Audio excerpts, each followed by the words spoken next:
124-104. Lakers over the Mavs. Nice of Austin Reeves to play. He had a calf management. That was what kept him out of games over the last week or so. Careful, that'll get you fined. Calf management. Boy, will it ever. Will it ever. But LeBron James, the oldest triple-double in league history, 41 in 100 and something days. Again, it's a little... Scored or assisted on all of the first 23 points. It's a little like the stats the Mavs keep throwing out about teenagers. Yeah. Which that sounds weird out of context, but when they'll go, oh, he's the first teenager to score 26 points on a Thursday in January. It's like, yeah, because there's only so many teenagers that have played this much, so it makes sense, right? Moses Malone, he was a teenager. Yeah, when he played. Also Moses in the Bible. Kobe, Kobe was a teenager when he played. Yep. LeBron. Why must I be a teenager in love? You know. I don't know what that's from. It's a song. What song? Why must I be a teenager in love? Artist? Was that Frankie Lyman and the Teenagers? No, it was Dion from Dion and the Belmonts. Of course, Frankie, Dion, yeah. You know Dion and the Belmonts. I do know Dion and the Belmonts, absolutely. Very nice, very nice. All right, where I'm are we? I'm going to play this for you during the break. You're going to know the song. All right, we'll hear it. Where are we with your Mavs viewership as it gets towards...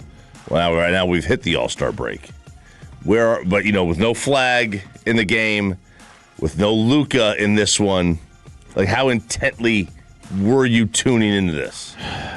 Well, Peyton wasn't watching because Shan wasn't here, so I know that. I don't think I watched one Shan's here. Yeah, that's true. You'll at least pretend he like has 19 wins. You'll at least pretend like you did. Hey, 19 wins in the first 20 games is good. 19 wins after 60. Sean will go, hey, Pay, what did you think last night? And then you're like, yeah, I just think that, Jason Kidd, man, like, what are you doing? What are you doing, Jason? It was a great timeout there. Second half. No, if it was Jason Kidd, it was an awful timeout usually. Right. I got to say, as much as I want them to continue to slip down the board and get a top pick, and that's definitely what I want. I'm not saying otherwise. That is what I want. It is starting to be... It really does. You forget, man. It sucks when you lose every night. It's tough to watch your team get their ass kicked every night. And that's even though it's for the best. You want a better pick. It's your last piece of big capital to pair with Cooper Flagg, which we're gonna have to start probably looking at all these different scouting reports on all these basketball players ahead of the tournament, so I can figure out who I want. And then I can get excited about watching them in the tourney. I know one of them will just say, I don't want to play today. Yeah, well, he's not going to play in the tourney at all, I would imagine. But, it's tough when every single night they're out there losing. It really is just a difficult thing to watch. And it's, as much as this is for the best right now, it's you got to kind of look away at times. It's a brutal basketball team, man. For the 214, haven't watched as they traded Luka. Bobby's going to be unhinged today. Is Shan on paternity leave again? Call me crazy, but when you play in the NBA, shouldn't you be able to hire a rancher to manage your Cavs for you so you can focus on basketball? That's a fair point, Adam. It's a fair point. It is, and Shan is on maternity leave. He's on or paternity leave. It's not diarrhea this time? Nope. This is paternity leave. Last time he was taking Wolchuk's, and this time he's taking, can I say? Yeah. I think so. This time he's taking Jared's. So, whoa! I didn't know you were going there. Sources? Jared. So they had their baby last night. So. Yeah, it's a tough watch. There's no doubt about it. It's a real difficult watch right now. And with the NHL on break, the NHL doesn't play again until the end of the month. They're playing the Olympics. You get to see some of that. We'll have that in your Olympic update. Maybe you get to watch. Well, if you want to root for Finland, they got about half the Stars team on there. But it's a tough go, man. There's no doubt about it. It is a tough go. And now you get the All-Star game, and the All-Star game is what it is. It's gone from, hey, the slam dunk contest is must see, the 3-point contest is must see, and then the All-Star game is fun. And then they switched it. You got an ending to an All-Star game that sometimes half the time you can't even figure out what an Elam ending is. If they still do. Yeah. It's a little bit. And then you got a dunk cut as you don't know anybody who's in it. That ending. The Elam ending? Yeah, it's a little similar to like the injury time in soccer where I'm like, huh? What's happening here? How are we tabulating this right now? Look, it's a bad run for sure right now for DFW sports.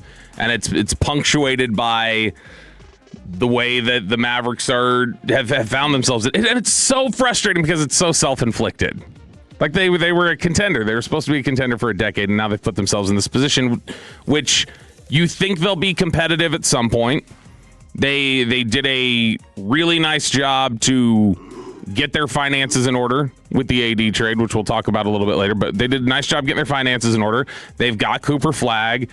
Max Christie's kind of a player. Like, okay, you're building this. You're going to have that extra pick, and you're going to have some flexibility to go build pieces around it.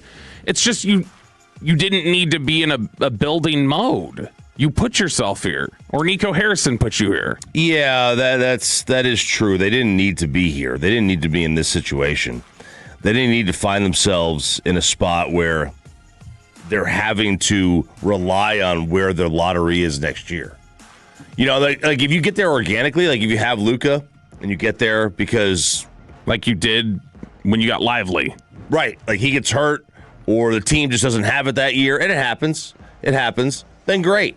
You know, then you find a way to build your roster that way. Got them the third pick on Tankathon. How many tries? 1. Hell yeah. But I was like you yesterday. I hit it like 12 times in a row, and I was 7th or lower. Yeah, I went down yesterday. Which is what I'm sure you did. Yeah. And tomorrow, too. Especially in the morning. Yeah. Yeah. Fresh. Yeah, that's what really happens. God, we are going to be in trouble without Shan today. What? Just because you're going to keep putting it on a tee, and I'm not going to pass on swinging at it. But they get in the top 5, great, or top 4. I guess it would be top 4.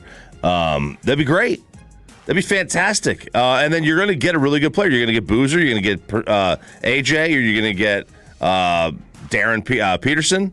You're going to get some combination of Wilson, who's hurt now, or Koa Pete, or Nate Ament. I mean, you're going to get a good player. So, well, you know what? And we can go ahead and probably talk about a little bit of this now, since we're already talking about the Mavericks and where they're at. So, ESPN yesterday dropped the fresh rankings of the top 100, their top 100 big board. Jeremy Woo dropped his top 100 big board on college basketball players. So, we need to start figuring out who's the target.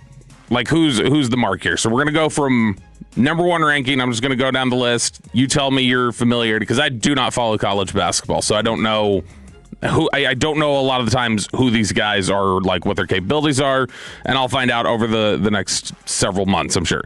Number 1, do you know who the number 1 ranked player is? Darren Peterson, 6'6" guard, point guard, shooting guard from Kansas. It says that Peterson's outstanding shot creation skills and all NBA upside appear to outweigh the concerns that he has about his injury issues and his participation issues. His unusual poise, athleticism, and shot making bona fides make him one of the most advanced teenage guards in recent memory. So that's number 1. Is that easy, number 1? You follow college basketball. I'm not saying this lightly. Okay, This guy is.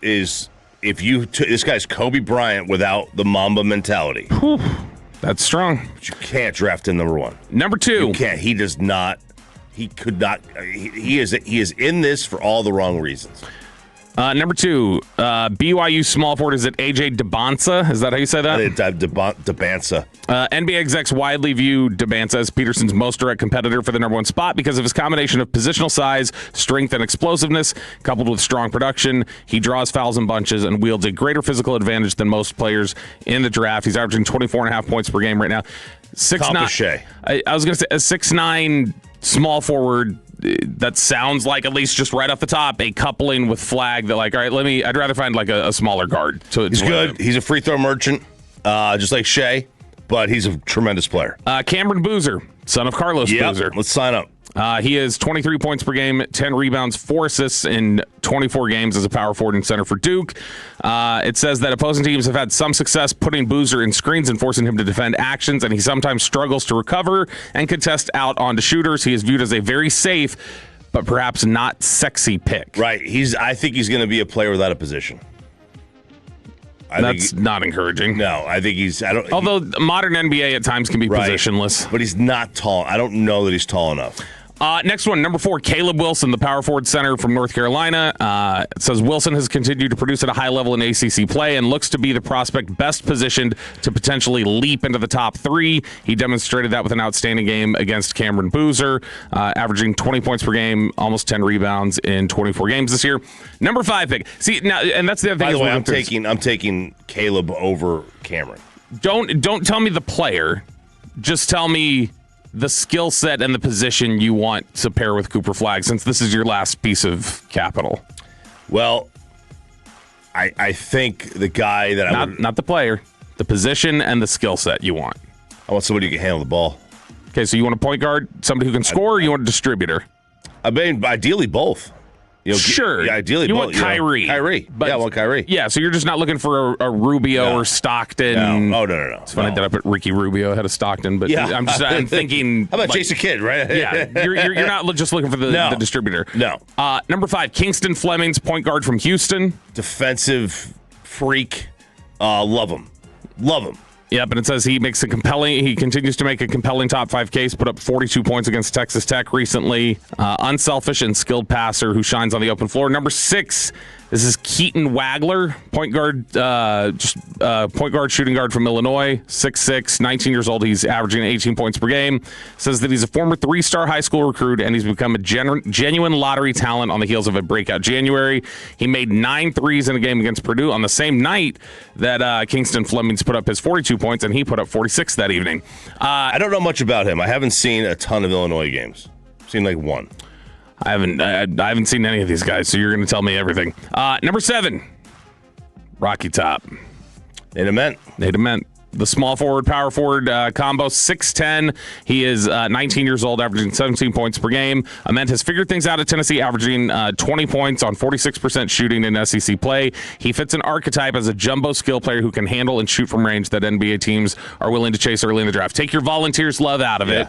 Nate Ament with Cooper Flagg is what? It's interesting. He's not a ball handler, right? He's not a primary ball handler. He's got a good mid-range game. I do think he's a little slow. Like athletically. He doesn't move fast. So he's got a good shot. He's got a good mid-range, but I don't know. Beginning of the year, he was really bad. So that's the top 7, which Mavericks are picking 7. If they're picking players 8 through 10, something's gone wrong, but I'll list them really quickly. Darius Acuff, point guard, Arkansas, 6'3", averaging 20 points per game, 6 assists. They say that he's put together an excellent freshman season, ball-dominant lead guard who is a one-position defender. Number 9, Michael Brown, point guard from Louisville, 6'5", 20 years old. Brown snapped out of a slump with a career high 45 points against NC State. He's averaging 17 points per game. And then number 10, he is not a college basketball player. No, I know. Kareem Lopez. Hey, listen to this. We got the first 9 be all college guys.